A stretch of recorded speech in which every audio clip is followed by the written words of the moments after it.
I'm only speaking all this stuff about like human behavioral patterns because I've lived it. I was a kid once, just like you. I was a fucking alcoholic for 14 years, and I'm sure I fucking did. I know I did drugs because I started with drugs, then I became an alcoholic 14 years, and then I stopped. It's the only reason I know that, the way that you're raised can have a serious effect on if you're going to be an addict or not. If you But like addiction and stuff like that, it means nothing if you actually are able to understand your feelings and understand like the emotions, because we're all slaves to our emotions. Alcohol and addiction and shit won't mean nothing to you.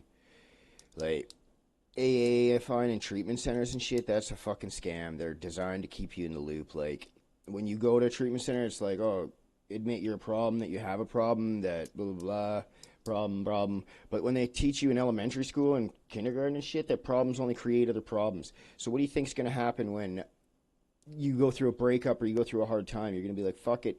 Everybody already thinks I'm a problem. I'm just gonna go and be a problem, right?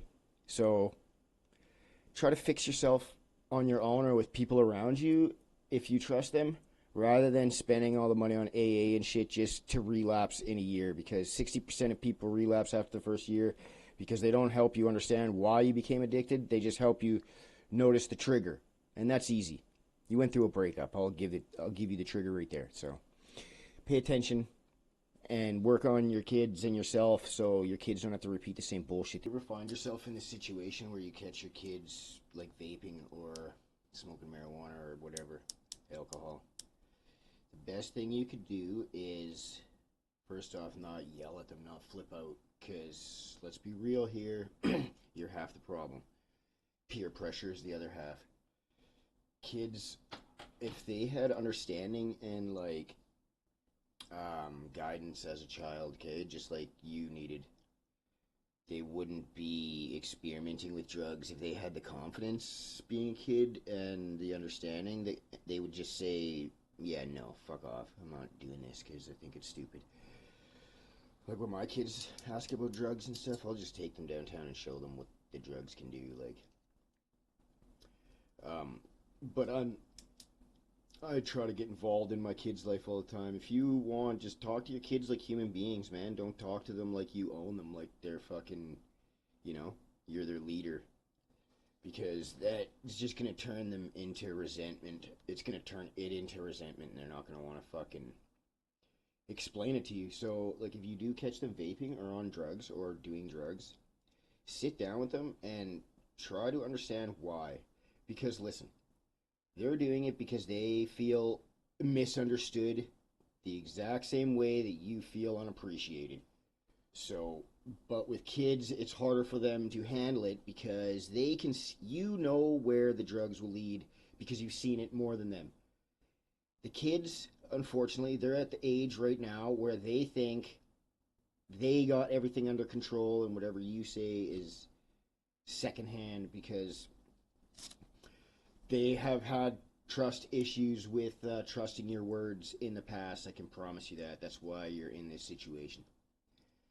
So maybe before you push this into a worse situation than it needs to be, maybe you should sit down and just talk with your kids first and try to understand why they started doing it and why they feel so misunderstood.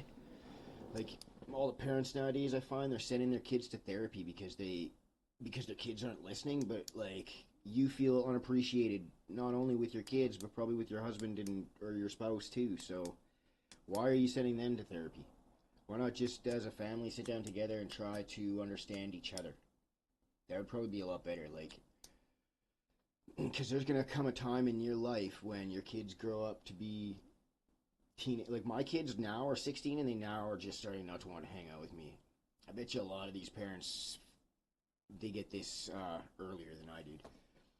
But like before you lose your kids forever and then are complaining that they or you lose them to addiction later on down the road, maybe you should sit down now and talk to them. Because think about like how you wanted to be treated as a child. Did you get treated the way you wanted to be treated? And if the answer is no, then why are you repeating the same bullshit with your kid? Like, they're not your slaves. Like, you didn't make these humans to give them the same bullshit life or the bullshit misunderstanding that you had, right? I can guarantee you that almost every fucking kid growing up said, I'm not going to be like my parents. Yeah. Now ask yourself, how far off are you? Are you like your parents or are you worse? Because I've met a lot of people that, like, think that they've changed the way that they are raising their kids, but in all reality, they didn't change shit. They're just changing a style of punishment. Love is not a weapon word or a control tactic, it's a feeling. So people should stop using that. Same with the word grown up, I find. Like, stop using grown up if you can't even control your fucking emotions when somebody says something about your parenting or whatever. If you can't control yourself and you feel the need to fucking flip out on somebody else's words or call somebody a drug addict just because of the way they look or whatever without even knowing their name, you should probably work on yourself first because that's where the issue is right there. It's you. So anyway, stay safe, stay aware. Stop blaming your kids. Or stop blaming, like, blame yourself that your kids aren't listening because that's why they're not listening. Blame yourself.